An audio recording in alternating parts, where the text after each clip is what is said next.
nakikinig at pagpapatan. Kung ito'y inata sa atin, dapat itong ating ginagampanan. Di ba dapat nagkita tayo sa inata sa atin? Kasi kung hindi ito yung bunga ng Espiritu. Kaya dapat nakita sa ating katapatan, panginahunan, at pagpipigil sa sarili. Walang batas laban sa mga ganito. Ibig sabihin, kung daw tayo nanatili sa Panginoon, yung bunga na makikita sa atin, sa balikbaran, doon sa bunga ng laman. Kaya dapat i-check natin lalo ang ating sarili. Kapag nakikita natin na ang mga nakikita sa pamumuhay natin ay mali, wake up kay God. Ano na sa atin, dapat magiging aware sa kayo. Ibig sabihin, ano yung laman kung sa Espiritu. So kapag ang nakikita dito sa pamumuhay natin ay yung mga bagay na binanggit natin dito, kapayapaan, katiyagan, kabaitan, kabutihan, katapatan, pag-ibig, pag-anakan, kahinahunan, pagpapigil sa kanili. Kapag ito'y nakikita sa atin, ibig sabihin, nasa tama tayong posisyon. Ang Espiritu ng Panginoon na nanatili sa puso natin. Kaya napakahalaga ito na makita. Kasi may panganib kung ibang bunga makikita sa pamumuhay natin.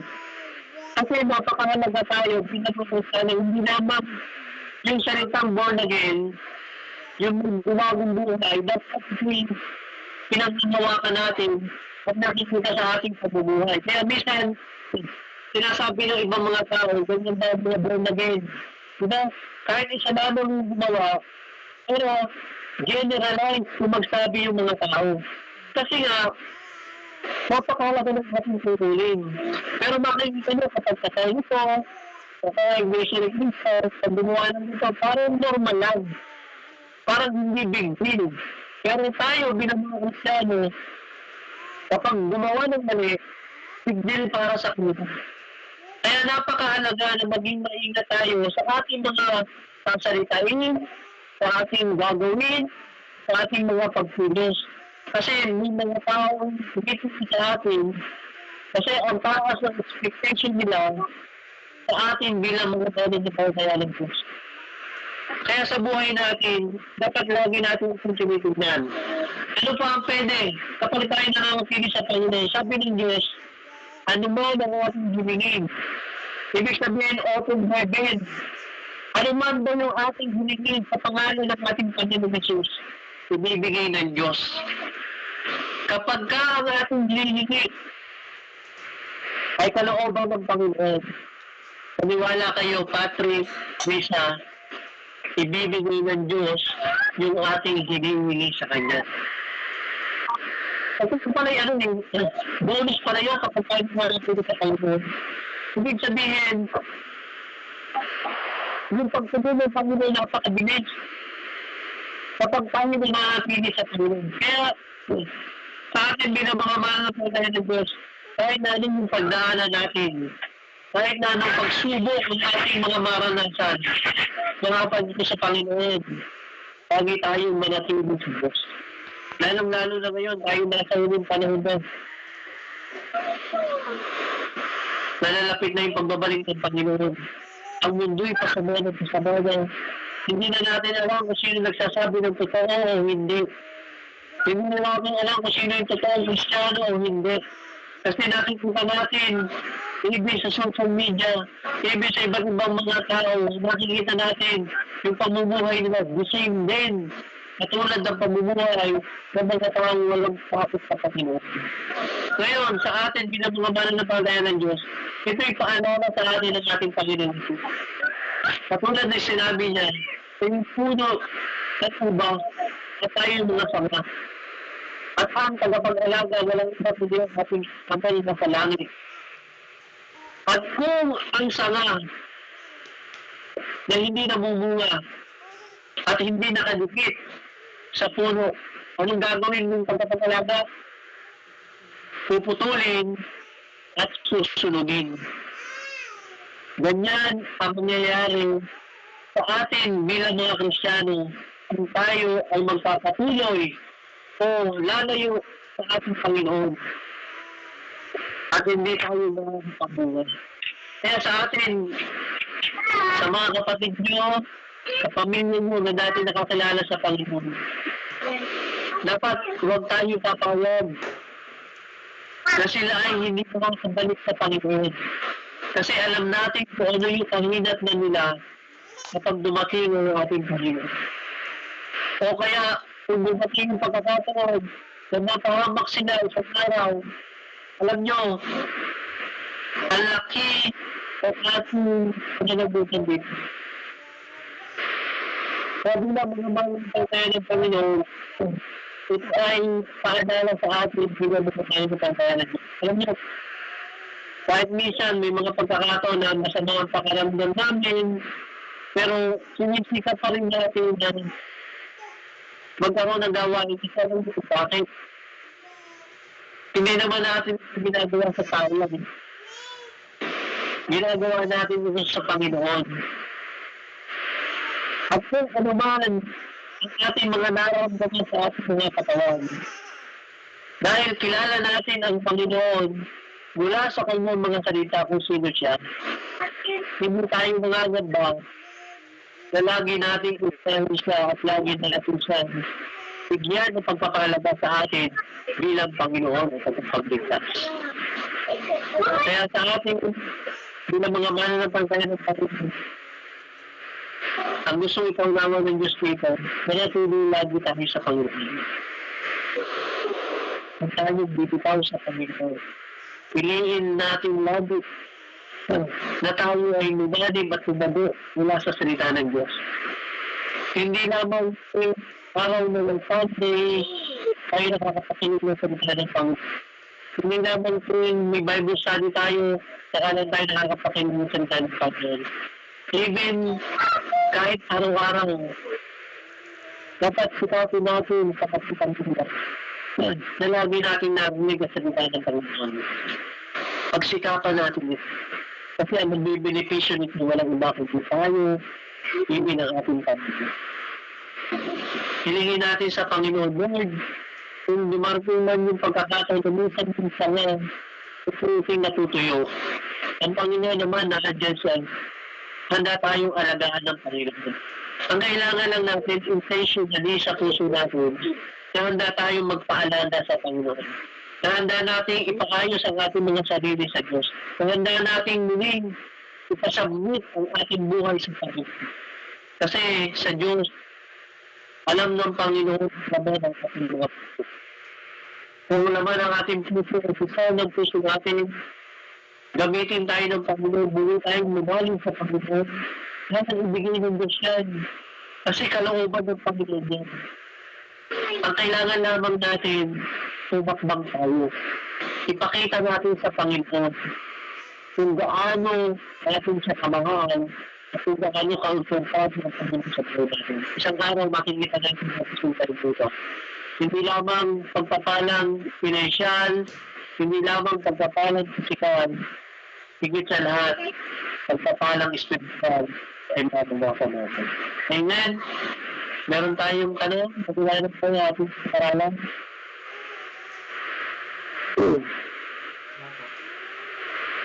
Yan. Sa susunod, face-to-face tayo. Silang bigi kasi hindi nakakasama pagkagabi dali. Tataon lamang na naulan, tapos si Ate Mitch ay medyo masama pa rin. Pero, Diyos natin ang Diyos na tayo at iman ang Panginoon ay hindi siya nagpapabala. Maraming pagkakataon yung pinapatunayan ng Panginoon kung sino siya. Yun po. May tanong kayo? Wala? Wala. Huwag tayo mananalangin. Meron pa kayong prayer request?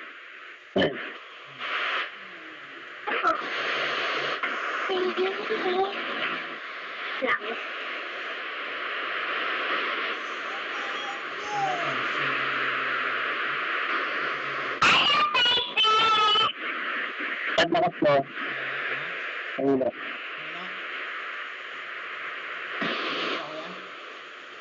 Ayan. Yung kay Jerome, yung sakit niya.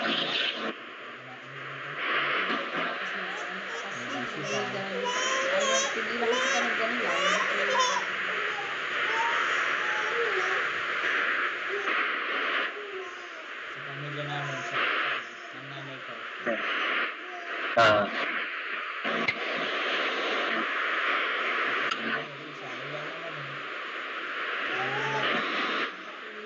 protection, good health. Nakakilala sila ng totoo. Sa Panginoon yun. Ah,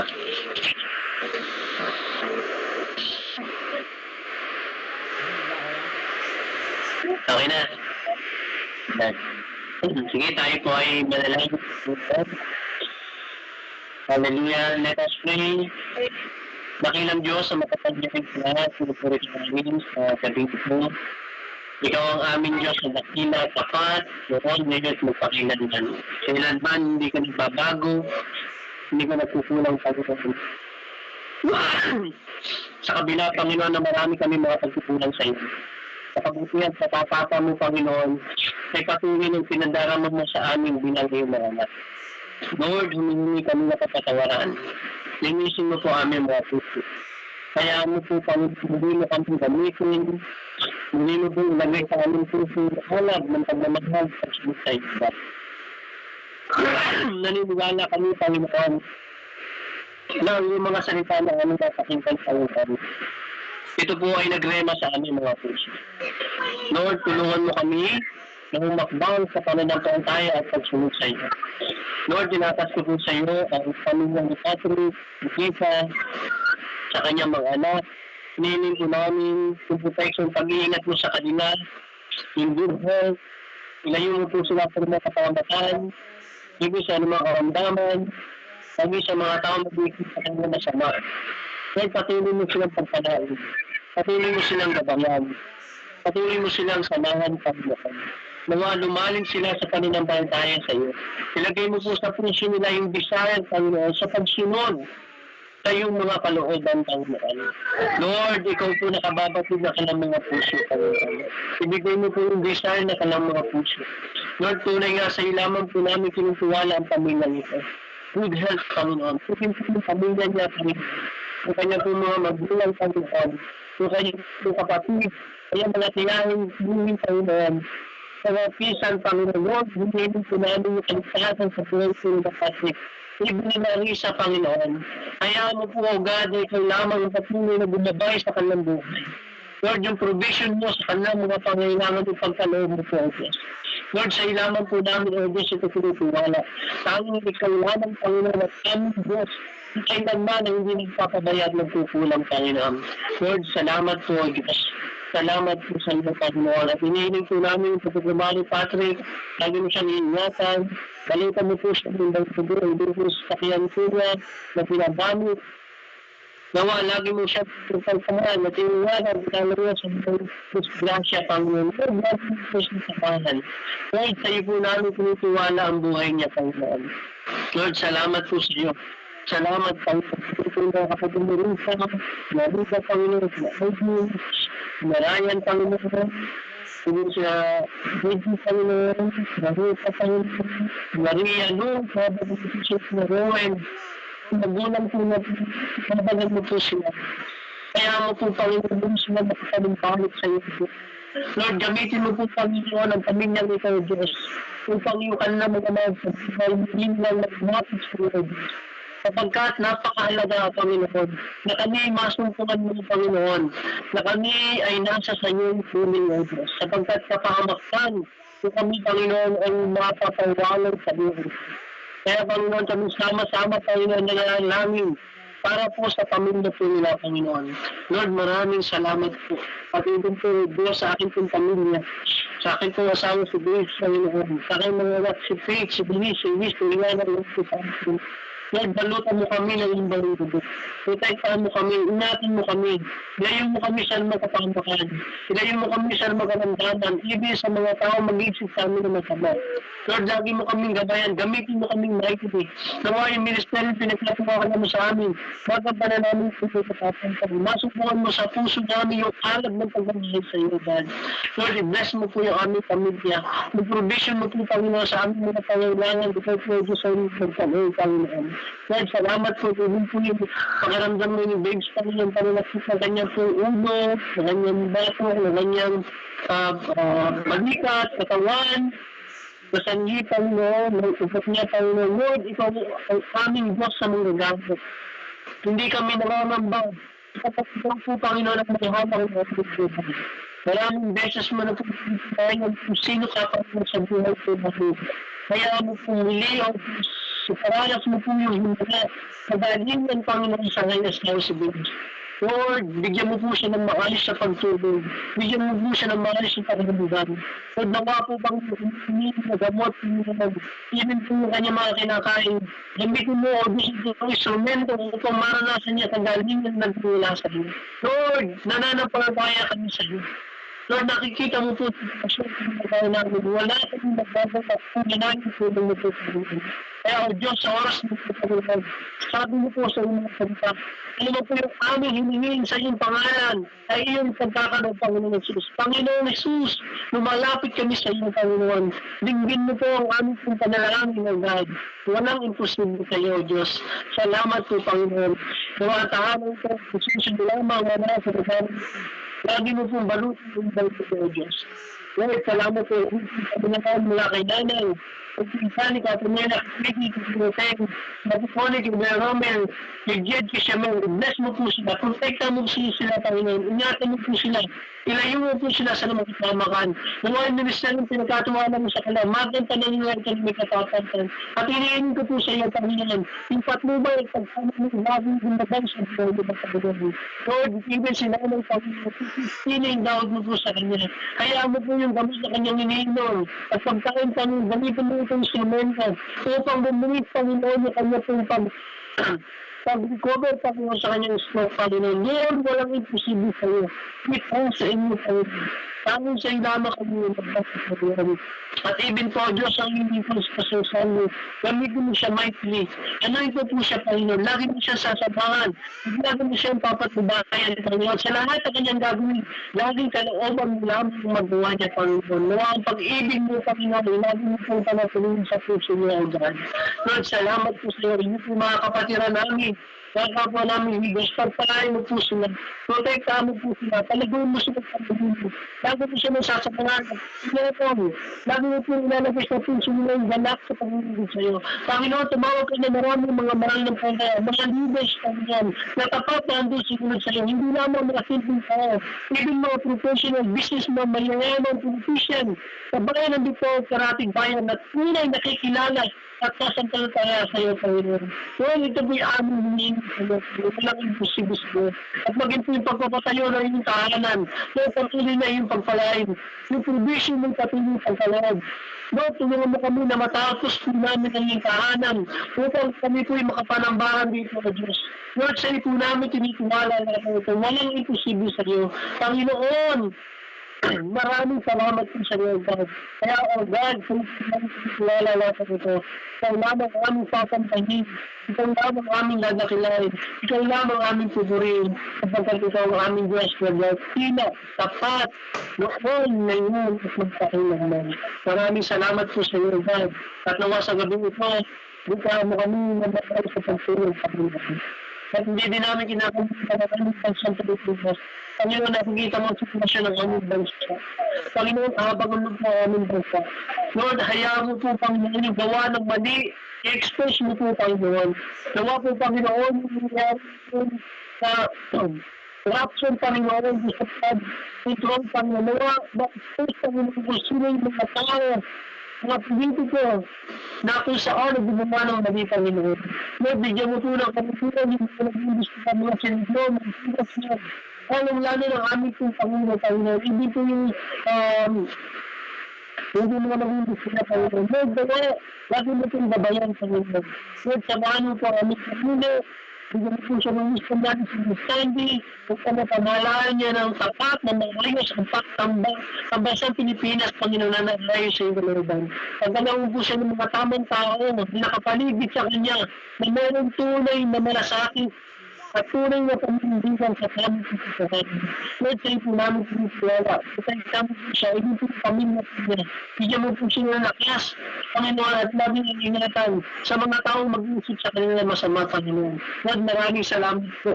At kailangan po namin hinihinog ang panalangin ito. Walang imposible sa mga. Maging po yung pamilya namin subutin eh. Patuloy po ang Diyos sa kaligtasan. Nagpatuloy po namin doon nila Big Sign naman. Ikaw po ang Diyos ang patuloy na kumilos, Panginoon. Lord, salamat po. Napagdala mo kami na magandang panahon para bukas. O Diyos, ikaw naman po ang pagmatubay at laging gumabay sa buhay ng bawat sa pagkain. Salamat po, Ama. Salamat po, Panginoon Jesus. Salamat po, Panginoon Spirit of God. Salamat po, mataas pa po itong salba. Salamat po sa pangalan ni Jesus. Amen and amen. God bless. God bless. At bukas na nga, pasuyo daw mo na tubang bakod. Ano nga kaya? Pasok mo. Ano? Tubang bakod. Ano ba? Baga, didalik. Oo. Bukas. Pasuyo daw sa ating babe. Tubang bakod. Ang bakod. Bukas. Umaga ba? Umaga. Mama. Sige, salamat. God bless. Ingat kayo. God bless.